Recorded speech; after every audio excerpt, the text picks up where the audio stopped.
Hojiin akkami? Warri bishaan seenu nama lama sadiin kana kuwwan raasamaa guuramaa bishaan ittiin seentanii.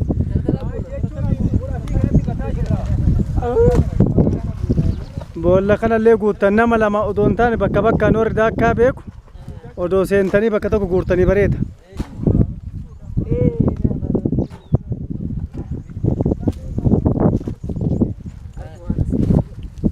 Kophee baafattee kallattiin akkaataa bishaan hin seennetti namni